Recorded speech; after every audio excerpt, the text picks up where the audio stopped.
Hello and welcome eight के points. हम लोग आज स्टार्ट कर रहे हैं किस यूनिट को, सॉल्यूशन केमिस्ट्री का फर्स्ट यूनिट, जिसमें आज हम लोग पर्टिकुलरली इसके बारे में डिस्कस करेंगे। हम लोग डिस्कस करेंगे अपने जनरल इंट्रोडक्शन और फिर कंसंट्रेशन टर्मिनोलॉजी का। ठीक है, कंसंट्रेशन टर्मिनोलॉजी से हमेशा क्वेश्चन आता रहा है, तो ये चीज़ हम लोगों के लिए बहुत ही ज़्यादा इंपॉर्टेंट रहने वाला। ठीक, तो चलिए हम लोग सबसे पहले ये समझें कि बेसिकली सॉल्यूशन होता क्या है। सबसे पहले तो देखिए, जब भी हम लोग बात करते हैं किसका, मिक्सचर का मतलब आप क्या समझते हैं?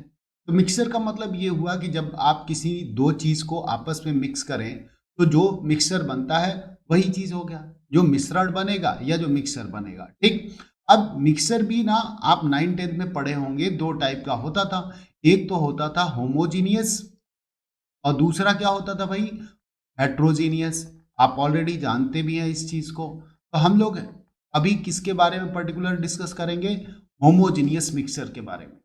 ठीक है, अब होमोजीनियस मिक्सचर कहने का सेंस क्या है? होमोजीनियस जो मिक्सचर होता है उसमें यूनिफॉर्म डिस्ट्रीब्यूशन हो जाता है किसका, तो सॉल्यूट पार्टिकल्स का। जैसे आप क्या कर दें, अगर NaCl यानी कि कॉमन सॉल्ट को एक गिलास पानी में डिसॉल्व कर लें अपने घर पे, तो और किसी को पीने के लिए दे दे, तो वो पता ही नहीं चलेगा कि उसमें डिसॉल्व हुआ भी है या नहीं है, यानी कि यूनिफॉर्मली डिस्ट्रीब्यूट हो गया। दूसरा और क्या तरीका है भाई, तो जब आप उसको डिसॉल्व करते हैं तो आप देखेंगे क्या कि जो खारापन, जो सॉल्टी नेचर पहले सिप में लगा वही सॉल्टी नेचर लास्ट सिप में भी लगा, यानी कि क्या हो गया, यूनिफॉर्म डिस्ट्रीब्यूशन हुआ है कॉमन सॉल्ट का एक गिलास पानी के अंदर। तो जो ऐसे मिक्सर होते हैं उनको हम लोग क्या बोलते हैं, ट्रू सॉल्यूशन या फिर होमोजेनियस मिक्सर। ठीक है, आज हम लोग उसी के बारे में डिस्कस कर रहे हैं। ठीक, तो देखिए अब मैं यहां पे क्या लिखूंगा, लिखूंगा मैं the homogeneous mixer, homogeneous mixer, mixer of solute and solvent is called what, solution. है ना, एक लाइन का डेफिनेशन हो गया। अब यहां से आपको सोचना है कि सर ने तो ये डेफिनेशन बताया है, तो डेफिनेशन में क्वेश्चन कैसे आएगा भाई। तो आपको अब यहां पे देखने की जरूरत है, आपको यहां से एक सिंगल लाइन से ऑब्जेक्टिव क्वेश्चन कैसे उठा सकता है, the solution is homogeneous mixture और हेट्रोजेनियस मिक्सचर। लेकिन ये बहुत बेसिक क्वेश्चन है, तो यहां से आने के चांसेस कम है। अब हम लोग और आगे बढ़ते हैं अपने टॉपिक में। तो मिक्सर को हम लोग सॉल्यूशन तो बोले, लेकिन सॉल्यूशन में दो कंपोनेंट या तीन कंपोनेंट हो सकता है, यानी कि सॉल्यूशन में एक दो तीन चीजों को हम लोग डिसॉल्व कर सकते हैं। ठीक है, तो जिसको भी हम लोग सॉल्यूट पार्टिकल्स बोलते हैं उन्हीं को हम लोग क्या बोलते हैं, सॉल्यूशन के अंदर डिसॉल्व भी करते हैं। एक तरीके से मैं ये कहना चाहता हूं कि जो चीजें डिसॉल्व करने पर डिसअपीयर हो जाती हैं उसको हम लोग क्या बोलते हैं, सॉल्यूट पार्टिकल, और जिसमें डिसअपीयर होती हैं उसको हम लोग क्या बोलते हैं, सॉल्वेंट पार्टिकल। ठीक है, तो मैं इस चीज को अब क्या करूंगा, मैं इस चीज को लिख दूंगा आप लोगों के लिए ताकि आपको और अच्छे से क्लियर हो जाए।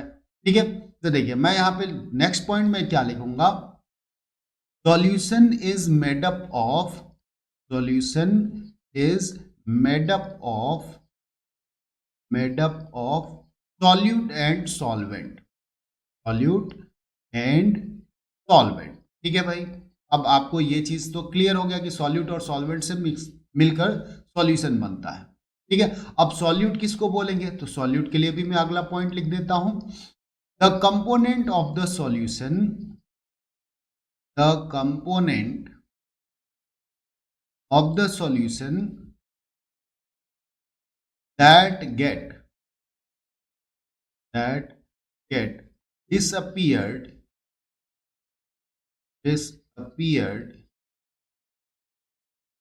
in the mixer, उसको हम लोग क्या बोलेंगे भाई, उसको हम लोग बोलेंगे सॉल्यूट पार्टिकल। ठीक है, अब सॉल्वेंट किसको बोलेंगे, तो सॉल्वेंट के बारे में भी लिख दिया जाए हम लोग, सॉल्वेंट। तो मैं यहां पे लिखूंगा the component of the solution, component of the solution that do not disappear in the mixer उसको हम लोग क्या बोलेंगे भाई, उसको हम लोग बोलते हैं सॉल्वेंट। ठीक है, तो ये चीज हम लोगों का क्लियर हो गया कि सॉल्यूट और सॉल्वेंट होता क्या है, सॉल्यूशन क्या होता है। अब थोड़ा सा आगे बढ़े हम लोग और चीजों को समझें। मैं यहां पे क्या कर दूंगा, आपको ये समझिए कि सॉल्यूट कितने हो सकते हैं और सॉल्वेंट कितना हो सकता है। अगर मान लीजिए एक ही सॉल्यूट हो, one solute is present in one solvent, एक सॉल्वेंट के अंदर, तो दो ही कंपोनेंट हुए मिक्सर में, ऐसे मिक्सर को हम लोग क्या बोलते हैं, बाइनरी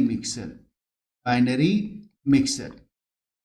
अब आप समझिए, अगर दो सॉल्यूट हो जाए किसी मिक्सर के अंदर, जैसे हम लोग कॉमन सॉल्ट भी ले लें और ग्लूकोज ले लें, एक गिलास पानी में डिसॉल्व कर, तो वो क्या हो गया, दो सॉल्यूट हो गया एक ही सॉल्वेंट के अंदर।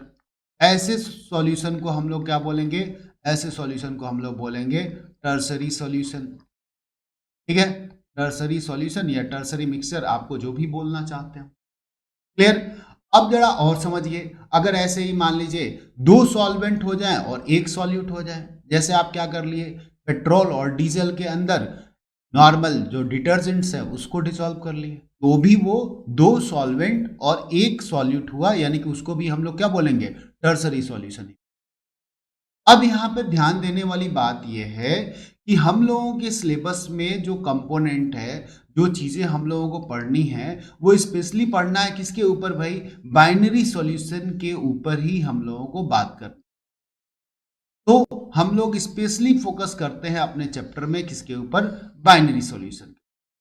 अब थोड़ा सा और यहाँ पे ध्यान दिया जाए, हम लोगों को बाइनरी सॉल्यूशन कहने का मतलब, let us suppose someone ask to you what is binary solution, then what will be your answer, can you tell me. तो हम लोग क्या बोलेंगे भाई, हम लोग बोलेंगे जिसमें एक सॉल्यूट और एक सॉल्वेंट हो उसको हम लोग बाइनरी सॉल्यूशन बोलेंगे। ठीक है, तो मैं यहाँ पे लिख भी देता हूं, the binary solution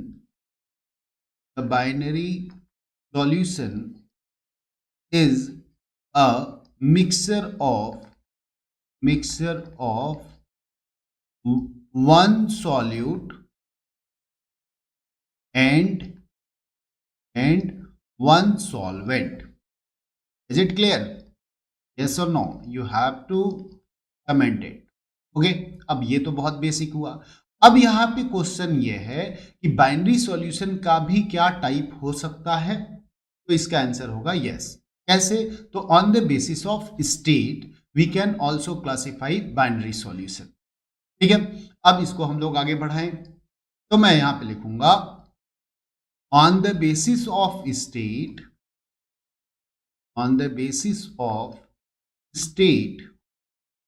we can classify,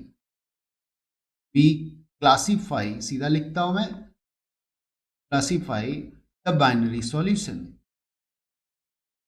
ठीक है, द बाइनरी सॉल्यूशन कैसे क्लासिफाई करेंगे भाई, तो इस चीज को भी हम लोग देख लिया जाए। ठीक है, अब देखिए, अगर मैं आपसे यहां पे कहता हूं कि लेट अस सपोज हमारे पास क्या है, सॉल्यूट है, और फिर क्या है, यहां पर मैं लिख देता हूं सॉल्वेंट है। ठीक है, और मैं यहां पे आगे करता हूं कि हमारे पास क्या है, सॉल्यूशन है, और अगर आप चाहें तो आप एग्जाम्पल भी देख लें। अब सॉल्वेंट के नेचर से ही डिसाइड होता है कि सॉल्यूशन कैसा होगा। क्या कहने का सेंस है, अब इस चीज को समझिए। तो मैं यहां पे लिखता हूं, अगर हमारे पास सॉल्यूट जो है क्या है, सॉलिड है, और जो सॉल्वेंट है वो क्या है, हमारे पास गैस है, तो ऐसे सॉल्यूशन को हम लोग क्या बोलेंगे, अभी उस चीज को मैं बताऊंगा। अगर लेट अस सपोज यहां पर लिक्विड होता और फिर सॉल्वेंट अभी भी गैस होता, अगर यहाँ पे क्या हो जाता, गैस होता सॉल्यूट, और सॉल्वेंट भी क्या होता, हम लोगों का गैस होता।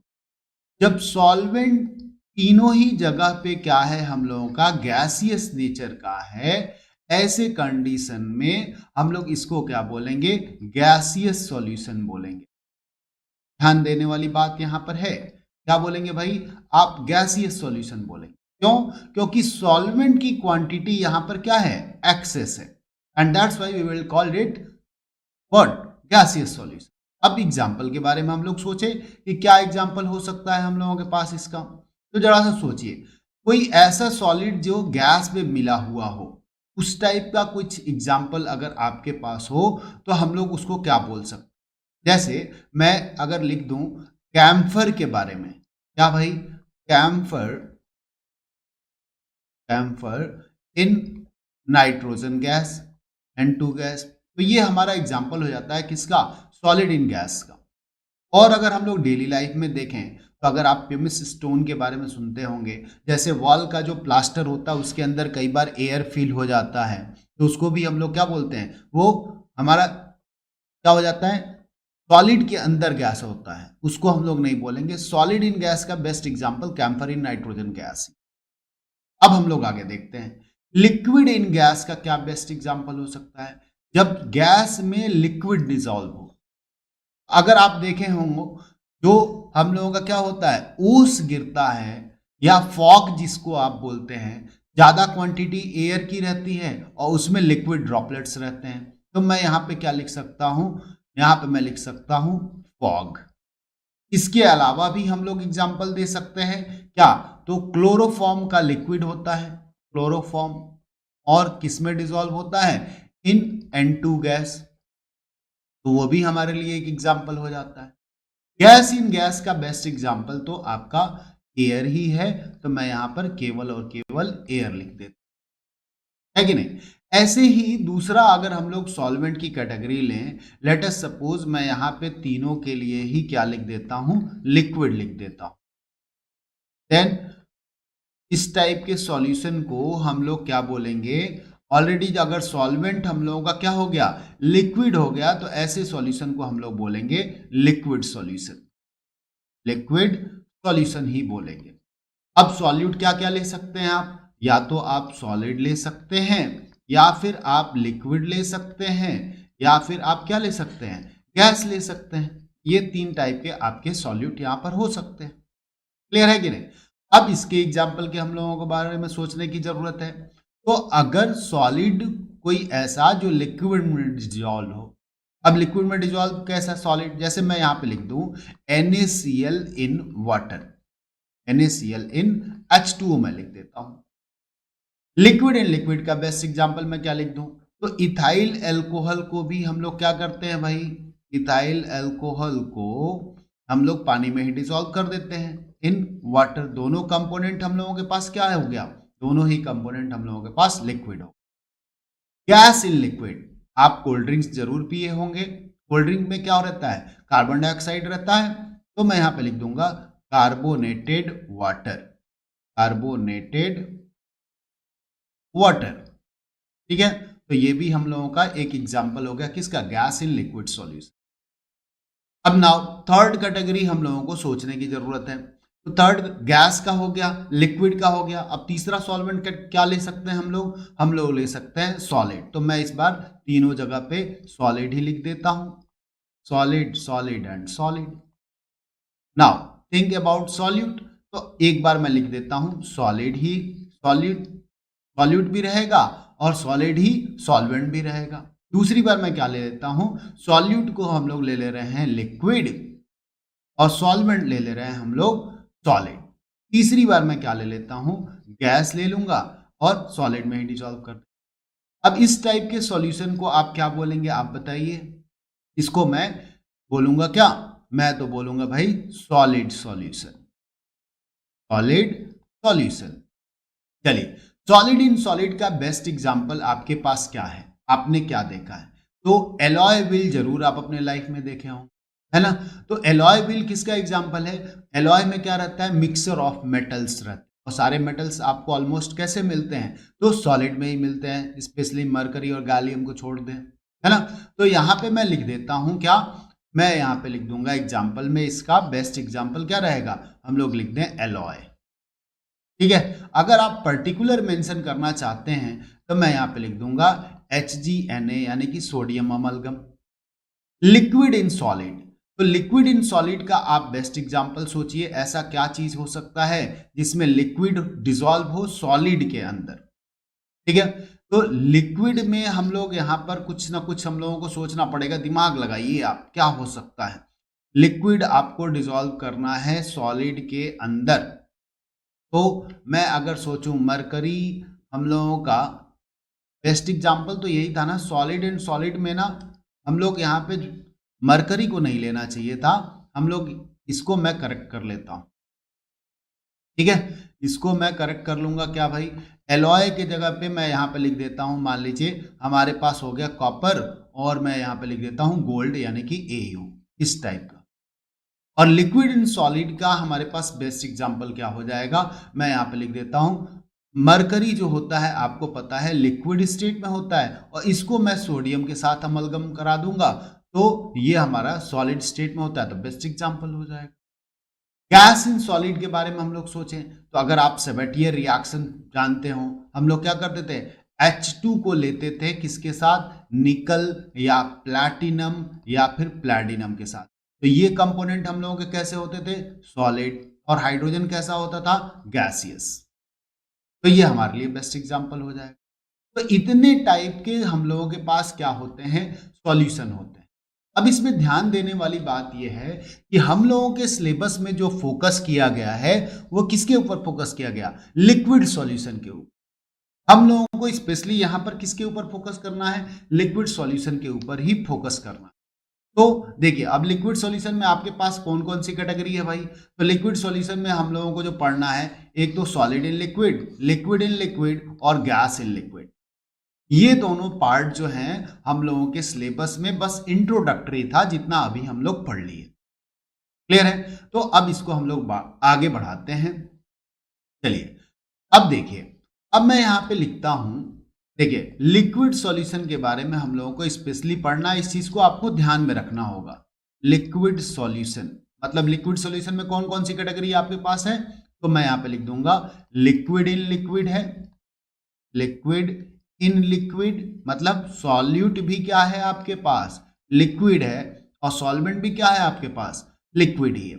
दूसरा एग्जांपल जो हम लोगों को पढ़ना है, गैस इन लिक्विड पढ़ना है, इसको भी बहुत बेहतरीन तरीके से आगे चल के हम लोग डिस्कस करने वाले हैं। और तीसरी जो कैटेगरी है, सॉलिड इन लिक्विड हम लोगों को पढ़ना है। ठीक है, इन तीनों को हम लोगों को डिस्कस करना है बहुत डिटेल में, यही हम लोगों के लिए क्या है, इंपॉर्टेंट भी है। बात क्लियर है। चलिए अब जब हम लोग बात कर रहे हैं सॉल्यूशन की, जरा ये सोचिए, आप कॉमन सॉल्ट डेली खाते हैं, लेकिन कितना, कभी ज्यादा कभी कम या एक नॉर्मल। कई बार कंसंट्रेशन ज्यादा हो जाता है तो आप कहते हैं कि नमक खाने में ज्यादा है, कई बार कम हो जाता है तो आप बोलते हैं खाने में कम है। यानी कि सॉल्यूट की कितनी क्वांटिटी किसी मिक्सचर के अंदर है, वो चीज हम लोगों को डिसाइड करना बहुत जरूरी है। कैसे जरूरी है, late us suppose someone is doctor here, अब वो अगर आपको ज्यादा डोज दे दे किसी मेडिसिन का या कम डोज दे दे तो क्या फर्क पड़ेगा, बहुत फर्क पड़ेगा। और इसीलिए हम लोगों को सॉल्यूट की कितना अमाउंट सॉल्यूशन के अंदर प्रेजेंट है वो चीज जानना बहुत जरूरी है, और उसी को हम लोग क्या बोलते हैं, कंसंट्रेशन टर्मिनोलॉजी। ठीक है, तो मैं यहां पे आप लोगों के लिए लिख देता हूं, the amount of solute, the amount of solute present in a solution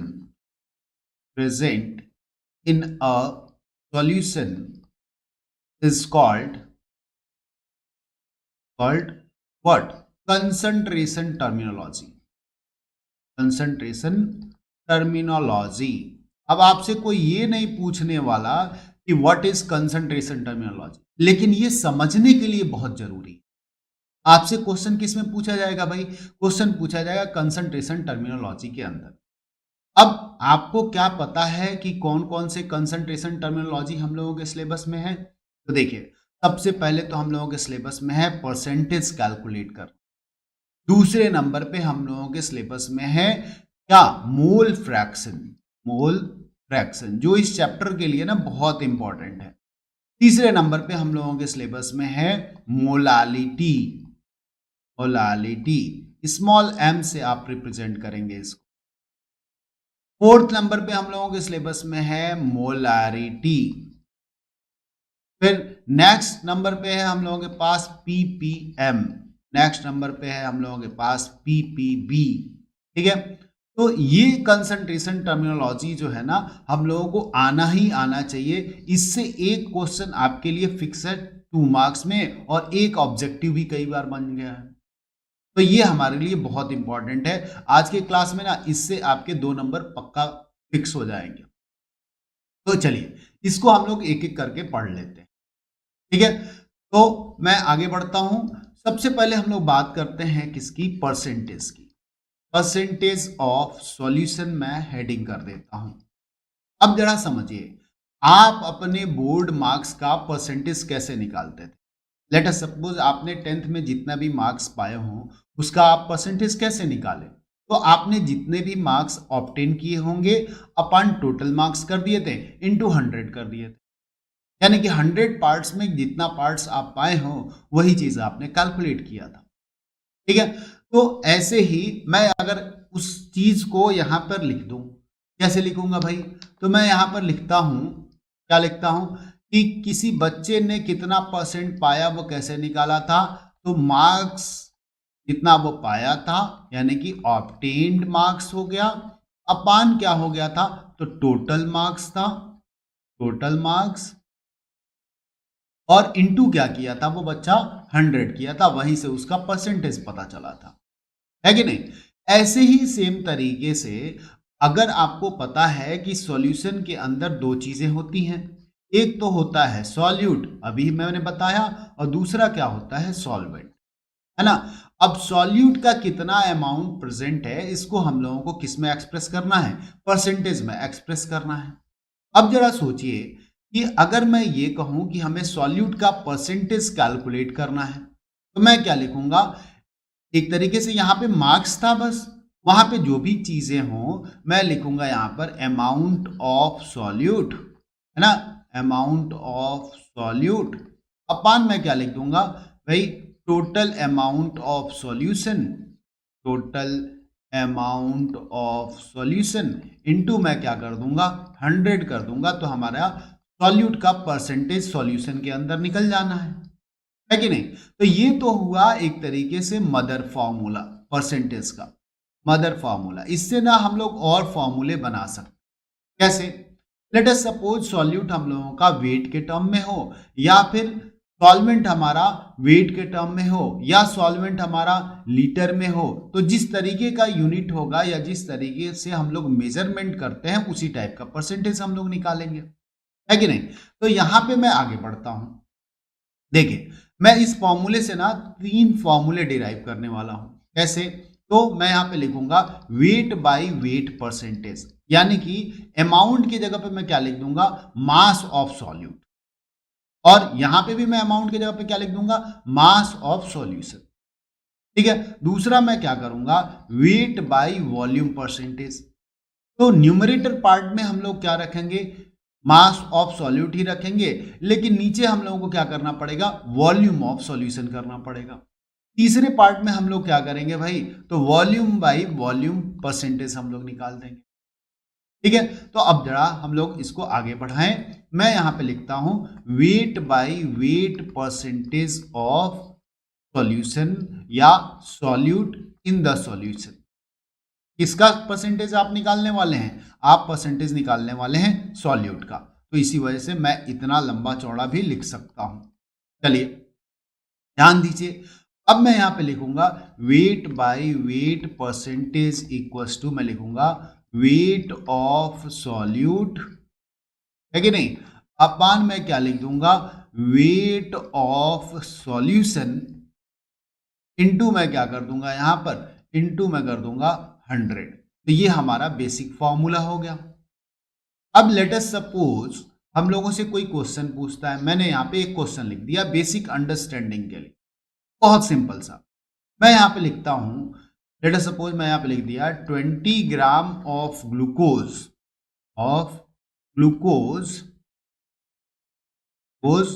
is dissolved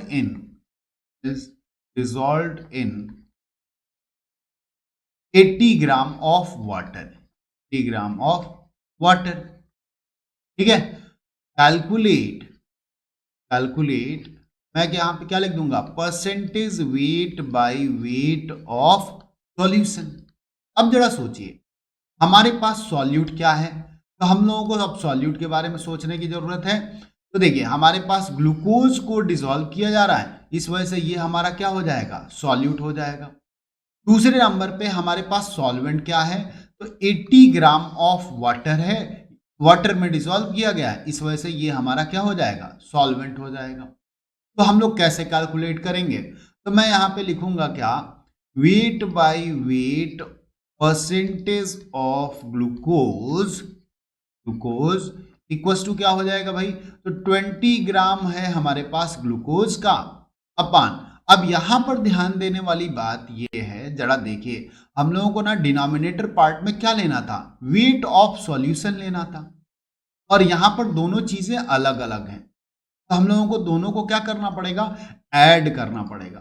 तो मैं यहाँ पे लिख दूंगा क्या, 20 प्लस 80, और ये क्या हो जाएगा, यूनिट तो सेम ही है, यानी कि ग्राम इंटू 100, यानी कि 20 बाई ये क्या हो गया, आपको पता ही है 100, और ये क्या हो गया इंटू 100, इससे मैं कैंसिल कर दूंगा, ये हमारा आ जाएगा 20% वेट बाय वेट, ये क्या था, सॉल्यूशन का। क्लियर है, तो इस तरीके से वेट बाय वेट से क्वेश्चन हम लोगों को सिंपली आ जाता है। अभी और आगे हम लोग बढ़ेंगे, इस पर ट्रिकी क्वेश्चन भी मैं बनाऊंगा जब हम लोग तीनों चीजों को पढ़ लेंगे, आगे देखते रहिए। अब देखिए नेक्स्ट जो मैं फॉर्मूला लिखूंगा वो कौन सा लिखूंगा भाई, तो weight by volume percentage of solution में लिखूंगा। अब यहाँ पे आपको ऑलरेडी पहले से आइडिया लग चुका है कि सर क्या बताने वाले हैं, क्या बताने वाले हैं, तो weight by volume percentage equals to मैं क्या लिखूंगा, तो वेट ऑफ सॉल्यूट लिखूंगा, वेट ऑफ सॉल्यूट अपान में क्या लिख दूंगा, तो वॉल्यूम ऑफ सॉल्यूशन में लिख दूंगा, इनटू मैं क्या कर दूंगा, 100 कर दूंगा, यही हम लोगों का फॉर्मूला बन जाएगा, है कि नहीं, ये हम लोगों का फॉर्मूला हो गया। अब लेट अस सपोज इसके लिए भी हम लोग एक बेसिक क्वेश्चन देख लें, मैं उसी क्वेश्चन को आगे बढ़ाता हूं। तो देखिए मैं यहां पे लिखता हूं ना सेम क्वेश्चन कि 20 gram of glucose, glucose is dissolved in repeated question in 80 gram of water. अभी भी ध्यान दीजिएगा मैंने यहां पे क्या लिखा है, ग्राम लिखा है।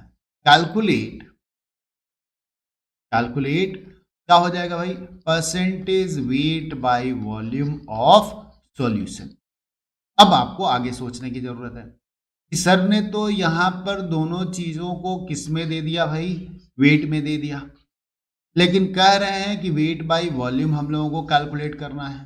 तो यहां पर आपको पता है हम लोग क्या कर सकते हैं, हम लोग 80 ग्राम ऑफ वाटर जो दिया है ना, इसको हम लोगों को डेंसिटी पता है, डेंसिटी ऑफ वाटर कितना लेते हैं आप, 1 ग्राम पर ml लेते हैं, है ना, और डेंसिटी इक्वल्स टू क्या होता है, तो मास बाय वॉल्यूम होता है।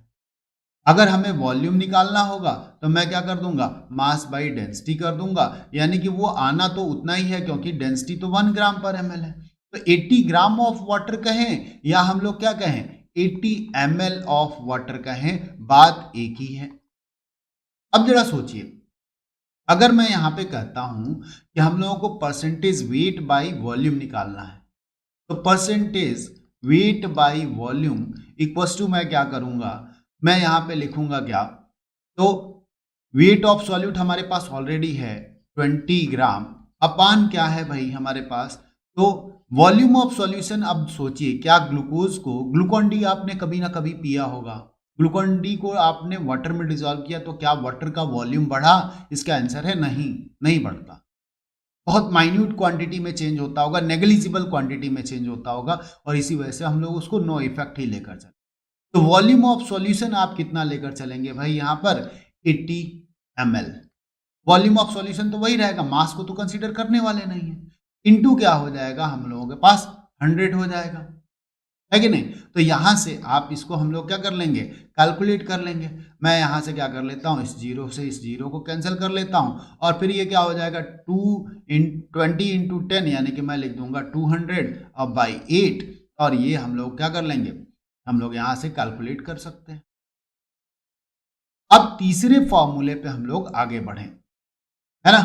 तीसरे फॉर्मूले में हम लोगों को क्या था, परसेंटेज वॉल्यूम बाय वॉल्यूम था। अब इसमें बताइए, आप बताइए कि आप क्या फॉर्मूला बना रहे हैं। वीडियो पॉज करके आपको सोचना है, फिर कमेंट सेक्शन में बताना है। बहुत इंपॉर्टेंट रहेगा, इन सब चीजों से रिलेट करके क्वेश्चन बनाएगा बोर्ड में आपके लिए, है ना।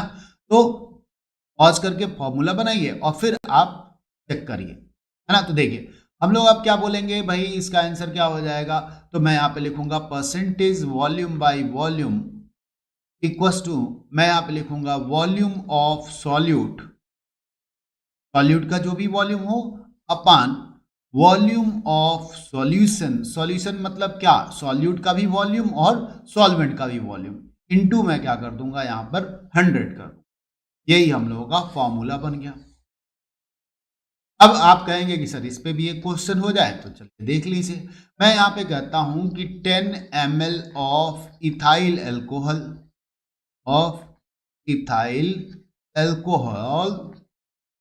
is dissolved in मैं यहाँ पे लिख देता हूं 90 ml ऑफ वाटर कैलकुलेट क्या हो जाएगा भाई, तो परसेंटेज वॉल्यूम बाय वॉल्यूम। सोचिए क्या कर लेंगे, तो हमारे पास है percentage volume by volume calculate करने का फॉर्मूला। हम लोग सिंपली क्या कर देंगे, वॉल्यूम ऑफ सॉल्यूट हमारे पास 10 ml ऑलरेडी है, तो मैं न्यूमरेटर पार्ट में रख देता हूं 10 ml और वॉल्यूम ऑफ सॉल्यूशन हमारे पास 90 ml प्लस 10 ml यानी कि 100 ml कर लेंगे और इनटू क्या कर लेंगे आप 100 ml, सॉरी 100 और ये 100 से 100 कैंसिल, आपके पास क्या आ गया 10% वॉल्यूम बाय वॉल्यूम ये सॉल्यूशन है कि नहीं। तो इस तरीके से डेंसिटी को यूज करके कैसे क्वेश्चन बना सकता है या डायरेक्टली कैसे क्वेश्चन बना सकता है, उस चीज का आपको आइडिया लग गया। आई होप आपको कमेंट सेक्शन में बताना है, ठीक है। अब हम लोग आगे बढ़ते हैं। अब मैंने बताया कि हम लोगों को परसेंटेज के अलावा कौन सा कंसंट्रेशन टर्म पढ़ना है, तो परसेंटेज के अलावा हम लोगों को पढ़ना है मोल फ्रैक्शन। आपको सोचना है, आप ना प्रीवियस क्लासेस में पढ़े हुए हैं फ्रैक्शन का मतलब क्या होता है। फ्रैक्शन का मतलब होता है सिंपली रेशियो, यानी कि यहां पर हम लोगों को रेशियो कैलकुलेट करना है। अब जरा सोचिए किसका रेशियो कैलकुलेट करेंगे, तो इसका तो आइडिया है ना हम लोगों के पास कि सॉल्यूशन में दो चीजें ही होती हैं, एक तो होता है सॉल्यूट और दूसरा क्या है सॉल्वेंट, क्योंकि हम लोगों को कौन सा टाइप का सॉल्यूशन पढ़ना है, बाइनरी सॉल्यूशन। अब सॉल्यूट और सॉल्वेंट में ही हम लोगों को रेशियो की बात करनी है, तो हम लोग किसके रिस्पेक्ट में बात करते हैं, सॉल्यूट के रिस्पेक्ट में सॉल्यूशन की या सॉल्वेंट के रिस्पेक्ट में सॉल्यूशन की। रेशियो हम लोग सॉल्यूशन के रिस्पेक्ट में हमेशा कैलकुलेट करें। ध्यान दीजिएगा, यहां पे हम लोगों को रेशियो इसके रिस्पेक्ट में कैलकुलेट करना है, solute with respect to solution और solvent with respect to solution, ठीक है।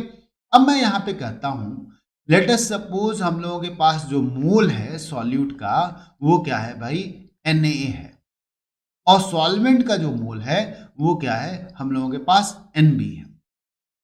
तो मोल का ही रेशियो हम लोगों को लेना है। तो मैं कह सकता हूं अगर हम लोगों को डेफिनेशन लिखना हो तो it is the ratio of number of moles of one component to the total number of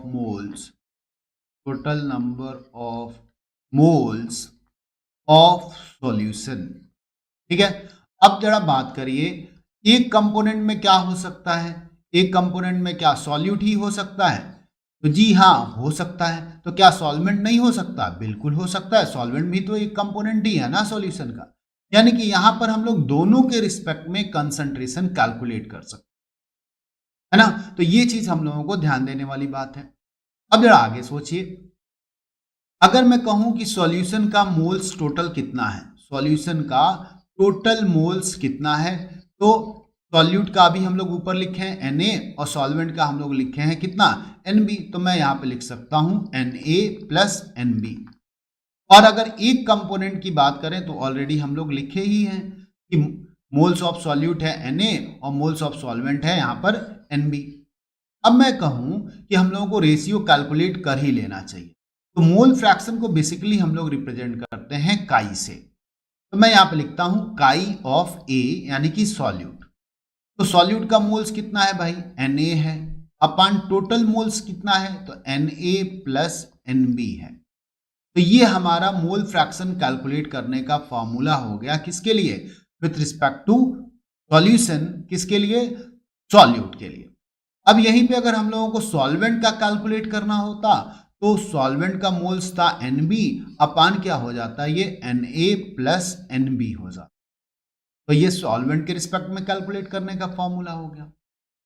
अब जरा सोचिए आप कि अगर दोनों फॉर्मूले हम लोगों के पास ऐसे हैं कि Na upon Na plus Nb equals to है आपके पास काई A, और अगर Nb upon Na plus Nb ये है आपके पास काई B। अगर मैं यहाँ पे लिख दूं कि काई A प्लस काई B, तो ये क्या हो जाएगा, कैंसिल होके 1 ही आएगा, है ना। तो ये हो गया हमारे पास एक और फॉर्मूला मोल फ्रैक्शन कैलकुलेट करने। थोड़ा सा और डिटेल में हम लोग चलें इसके बारे में। तो देखिए, अब आपको सोचना है कि मोल्स आप कैसे कैलकुलेट करते हैं, तो मोल्स का जो फॉर्मूला होता है ना, क्या होता है, given mass upon molar mass, upon molar mass. अब यहां पर ध्यान देने वाली बात यह है कि given mass upon molar mass यानी कि मोल फ्रैक्शन एक तरीके से किसका रेशियो है, मासेस का रेशियो है। अब जरा ध्यान दीजिए, यहां पर बहुत इंपॉर्टेंट चीज है कि क्या मास टेम्परेचर के साथ अगर 1-2 डिग्री सेल्सियस हम लोग टेम्परेचर बढ़ाएं तो क्या मास चेंज होगा, तो इसका आंसर आपका होगा नहीं। अगर आप गर्मी के सीजन में या ठंडी के सीजन में यानी कि कोल्ड और हॉट वेदर में आपका वेट चेंज हो जाता है तो इसका आंसर है नो। यानी कि ये एक ऐसा कंसंट्रेशन टर्म है, ये मतलब क्या, मोल फ्रैक्शन, जो लिटिल बिट टेम्परेचर चेंजेस की वजह से चेंज नहीं होता। And that's why it is important to note here what, क्या इंपॉर्टेंट करने वाली बात है भाई, कि mole fraction is independent, mole fraction is independent of temperature, ये टेम्परेचर के ऊपर डिपेंड नहीं करता। कई बार क्वेश्चन आया है, तो आपके लिए ये बहुत इंपॉर्टेंट, क्लियर है। अब जरा इसके क्वेश्चंस के बारे में भी हम लोग डिस्कस कर लें। तो लेट अस सपोज मैं ये कह देता हूं आपसे कि 2 मोल ऑफ NaCl, सिंपल सा क्वेश्चन मैं अभी रख रहा हूं, फिर हम लोग आगे प्रैक्टिस भी करने वाले हैं, है ना। तो 2 moles of NaCl is dissolved in what, 5 mole of water, 5 mole of water। calculate the mole fraction of what, solute and solvent both, solute and solvent। ठीक है। अब जरा सोचिए हम लोग कैसे करेंगे भाई। तो आपके पास फॉर्मूला पता है, chi A equals to Na upon Na plus Nb, और मोल आप ना क्लास 11th में पढ़े हुए हैं। तो जरा सोचिए सॉल्यूट का मोल्स कितना हुआ, सॉल्यूट मतलब किसको डिसॉल्व करने वाले हैं आप, NaCl को। तो मैं यहाँ पे लिख दूंगा 2 अपान, तो यहाँ पे Na ही है तो यहाँ पे मैं लिख दूंगा 2, अब प्लस क्या हो जाएगा ये 5, यानी कि क्या हो गया भाई, तो 2/7 हो गया, है ना। ऐसे ही अगर हमें काई बी कैलकुलेट करना है, again I will write here what, Nb upon Na plus Nb, यानी कि ये क्या हो जाएगा भाई, तो 5 अपान 2 प्लस 5, क्यों, तो सॉल्वेंट का मोल्स तो 5 ही था और टोटल मोल्स तो 7 ही रहेगा, यानी कि क्या हो गया 5/7। क्लियर है कि नहीं? तो इस तरीके से आप कैलकुलेट करने वाले हैं मोल फ्रैक्शन। अगला जो हम लोगों का कंसंट्रेशन टर्म है वो क्या है? तो मोलालिटी, वेरी इंपॉर्टेंट। मैं यहां पे लिखूंगा मोलालिटी।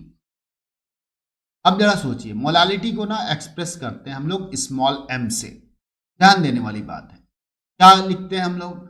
तो the number of moles of solute present in 1 kg of solvent is called, तो क्या बोलेंगे? Called molality. ठीक है, उसको आप बोलते हैं मोलालिटी। यानी कि सॉल्यूट का जितना मोल्स प्रेजेंट रहता है किसके अंदर भाई? तो सॉल्वेंट के अंदर। सॉल्वेंट की कितनी क्वांटिटी रहेगी? 1 kg ऑफ सॉल्वेंट रहने वाला है, उसी को हम लोग बोलेंगे मोलालिटी। थोड़ा सा और हम लोग इसको बेसिक में आए। अगर मैं एग्जाम्पल के तौर पे कहूं आपसे, आपको जवाब देना है कि 1 mole of solute is present in 1 kg of solvent। आप बताइए, आप इसकी मोलालिटी कितनी कहेंगे? तो सॉल्वेंट तो 1 kg ही है डेफिनेशन में भी, और यहां पे ही मैंने कितना दिया है? 1 kg ही। तो जितना मोल्स प्रेजेंट था वही हम लोगों का क्या था? मोलालिटी था। और यहाँ पे कितना मोल प्रेजेंट है? 1, यानी कि यहाँ पे मैं लिख दूंगा इसकी मोलालिटी है 1 मोलल, है ना?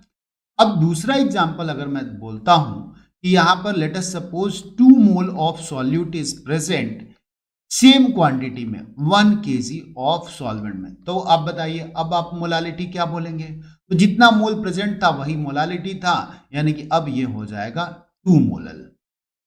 लेट अस सपोज मैं कहता हूं कि 10 मोल प्रेजेंट है कितने में? तो 1 kg में ही। अब मोलालिटी आप क्या बोलेंगे? तो आप बोलेंगे 10 मोलल। अब अगेन यहां पे थोड़ा सा ट्रिक मैं दे रहा हूं। 10 मोल प्रेजेंट है कितने में भाई? 2 kg ऑफ सॉल्वेंट में। तो अब आप मोलालिटी क्या बोलेंगे? तो देखिए 1 kg में 10 मोल था तो मोलालिटी था 10। अब 2 kg में 10 मोल है तो 1 kg में कितना होगा? 5 होगा कि नहीं? 2 kg में 10 तो 1 kg में कितना? 5। और इस वजह से यहां पे मोलालिटी क्या हो जाएगा? 5 मोलल। अब यहां से हम लोगों को क्या समझ में आ रहा है कि जब हमने ना सॉल्यूट का मोल्स बढ़ाया था तो मोलालिटी की वैल्यू बढ़ रही थी। अभी जैसे ही मैंने सॉल्वेंट की क्वांटिटी बढ़ाई है, मोलालिटी क्या हो गई? कम हो गई। यानी कि सॉल्वेंट के क्वांटिटी के इनवर्सली प्रोपोर्शनल जा रहा है और सॉल्यूट के क्वांटिटी के डायरेक्टली प्रोपोर्शनल जा रहा है। यहीं से हम लोग फॉर्मूला बना लेंगे कि molality equals to number of moles of solute upon क्या कर लेंगे? तो mass of solvent in KG, है ना? ये हम लोगों का बेसिक फॉर्मूला बन गया। अब अगर आपको ना इसके यूनिट की जरूरत पड़े, ध्यान रहे हमेशा बोर्ड के एग्जाम में आपको यूनिट की जरूरत पड़ती है। या तो आप मोलल लिखें या फिर आप क्या लिख सकते हैं? आप लिख सकते हैं न्यूमरेटर में है मोल अपान केजी लिख सकते। अब जरूरी है कि इसके बेसिस पे भी हम लोग क्या करें? एक क्वेश्चन एटलीस्ट देखें। तो देखिए ध्यान दीजिए, मैं यहां पे लिखता हूं 2 mole of solute is present in 500 gram of water. बताइए मोलालिटी क्या होगी ऐसे सॉल्यूशन? आपको ध्यान देने वाली बात है, आपके पास फॉर्मूला भी है। मोलालिटी इक्वल्स टू अभी हम लोग लिखे थे number of moles of solute upon हम लोग लिखे थे mass of solvent in KG लिखे थे, है ना? अब नंबर ऑफ मोल्स तो ऑलरेडी क्वेश्चन में मैंने दे ही दिया, कितना? 2।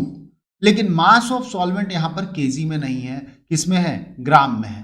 तो ग्राम में है तो इसको आपको केजी में कन्वर्ट करके ही रखना पड़ेगा, यानी कि 500 ग्राम को हम लोगों को किससे डिवीजन देना पड़ेगा, 1000 ग्राम से डिवीजन देना पड़ेगा, और जिसकी वजह से ये क्या हो जाएगा भाई, ये हो जाएगा 2 इंटू 2 हो जाएगा, यानी कि हम लोग यहाँ पे कर लेंगे क्या, 4 मोलर, है ना, ये हम लोगों का आंसर हो जाएगा। अब यहाँ पे अगेन इसी फॉर्मूले से ना एक और इंपॉर्टेंट चीज है, टेम्परेचर के डिपेंडेंसी के बारे में हम लोग सोचें।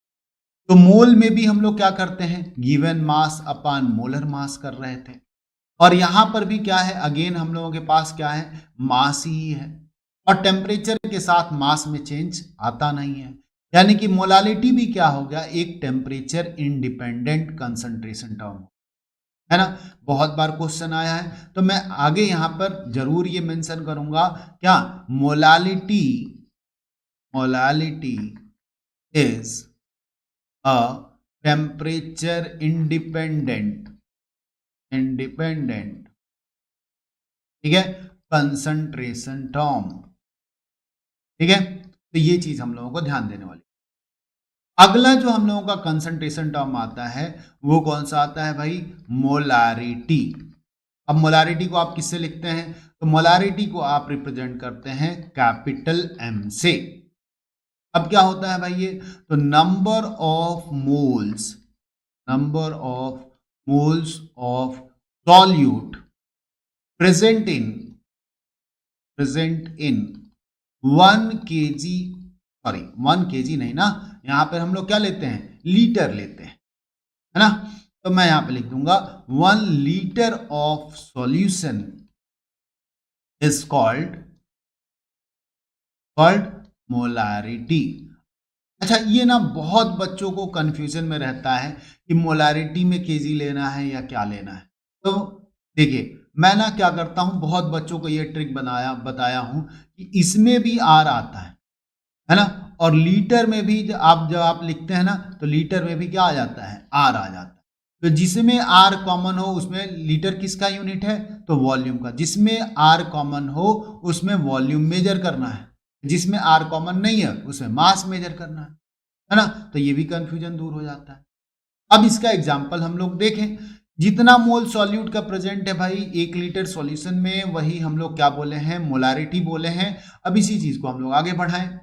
अगर मान लीजिए मैं यहां पे कहूं कि 1 मोल ऑफ सॉल्यूट is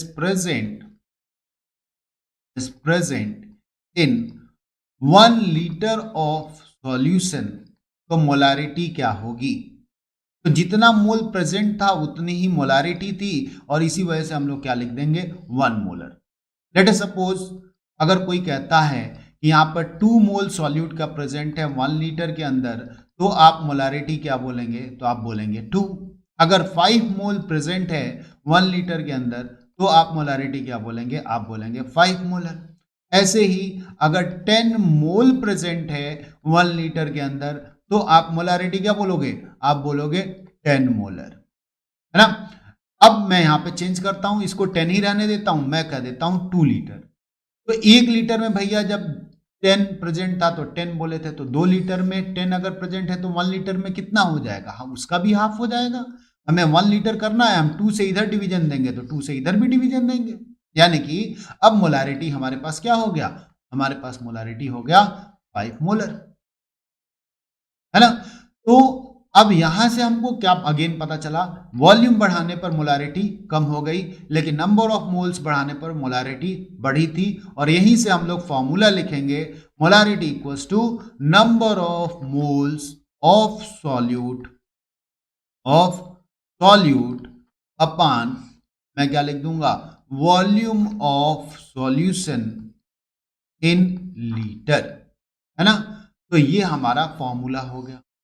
अब इसके भी यूनिट की अगर हम लोग बात करें ना, तो यूनिट डायरेक्टली आप कैपिटल एम मेंशन कर सकते हैं, या फिर आप क्या लिख सकते हैं, मोल पर लीटर लिख सकते हैं, है ना। अब लेट अस सपोज हम लोग एक बेसिक क्वेश्चंस देखें।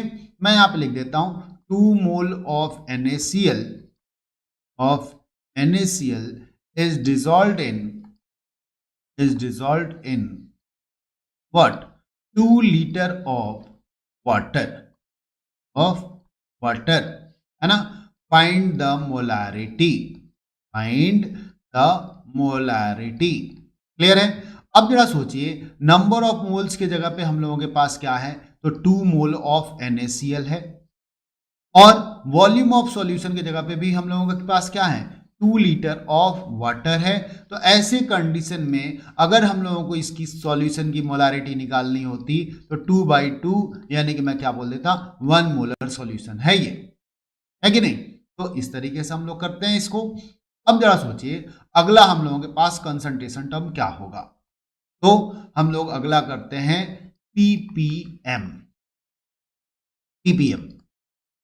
है ना. तो ppm में ना, अब जरा सोचिए क्या होता है भाई, तो 10⁶ से आप मल्टीप्लाई कर देते हैं. अब इसकी जरूरत कहां पड़ती है, बहुत बच्चे पढ़ते हैं, समझ में नहीं आता है. तो देखिए, जब भी क्या हो, आपका मोलारिटी के बारे में अगर हम लोग बात कर रहे हो, या नॉर्मालिटी के बारे में बात कर रहे हो जो कि डायरेक्टली सिलेबस में नहीं है, या फिर किसी अदर कंसंट्रेशन टर्म के बारे में बात, तो सॉल्यूट की क्वांटिटी ठीक ठाक रहती है, एवरेज रहती है, तो मेजरमेंट पॉसिबल हो जाता है.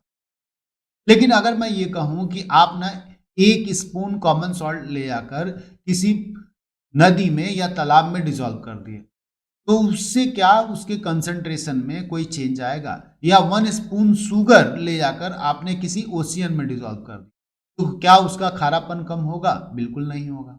क्यों, क्योंकि सॉल्यूट की क्वांटिटी इतनी कम है सॉल्वेंट के कंपैरिजन में, क्योंकि उसका मेजरमेंट इम्पॉसिबल होता जाता है. ऐसे में सॉल्यूट की क्वांटिटी में हम लोग 10⁶ से मल्टीप्लाई करके और मेजर करते. अब अपने डेली लाइफ में सोचिए, आप व्हीकल से पॉल्यूशन कर रहे हैं, पॉल्यूशन की क्वांटिटी आपकी व्हीकल के थ्रू एयर के कंपैरिजन में क्या है, कम है.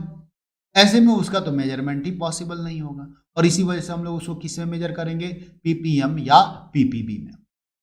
ठीक है, तो जिस भी टर्म में रहे, ppm का मतलब क्या हुआ कि the amount of solute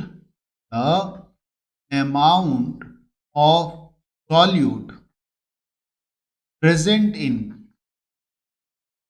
10⁶ part of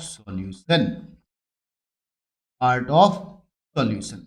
और इसी के रिस्पेक्ट में हम लोग फॉर्मूला क्या लिख देते हैं, ppm इक्वल्स टू, मैं लिख दूंगा amount of solute upon amount of solution और इंटू 10⁶. अब इस अमाउंट के जगह पे आपको क्या रखना होगा, दोनों यूनिट सेम टाइप का रखना होगा, तभी जाकर आपको ppm मिलेगा. ठीक है. अब दूसरा ppb की अगर हम लोग बात करें, पार्ट्स पर बिलियन की बात, ये क्या था, पार्ट्स पर मिलियन था. तो यहां पे हम लोग क्या करते हैं, the amount of solute present in 10⁹ part of solution. तो वे क्या हो जाएगा, इज कॉल्ड, तो क्या बोलेंगे आप, ppb बोल दे, है ना. तो क्योंकि ppb था, तो यहां पे क्या हो जाएगा, ppb इक्वल्स टू, लिख दूंगा मैं again, amount of solute upon amount of solution और इंटू 10⁹ हो जाए, है ना. और भी बहुत सारे कंसंट्रेशन टर्म हम लोगों के सिलेबस में रहते हैं जब आप कंपटीशन की तैयारी करते हैं. लेकिन अभी फिलहाल हम लोगों को पूरी तरीके से किसके पे फोकस करना है, बोर्ड पे फोकस करना है. तो देखिए, अब ना इसके बेसिस पे एनसीईआरटी में इंडेक्स क्वेश्चन है, क्योंकि नेक्स्ट वीडियो में आते ही सबसे पहले मैं डिस्कस करने वाला हूं. तो उसको अगर जानना है, समझना है, इस सारे कंसेप्ट में जो भी आपको चीजें हैं, कितना क्लियर हुआ, कितना नहीं हुआ, वो चीज आपको कमेंट सेक्शन में बताना है. उन सब चीजों को हम लोग अगले वीडियो में मिलेंगे. आज के लिए इतना ही. Thank you.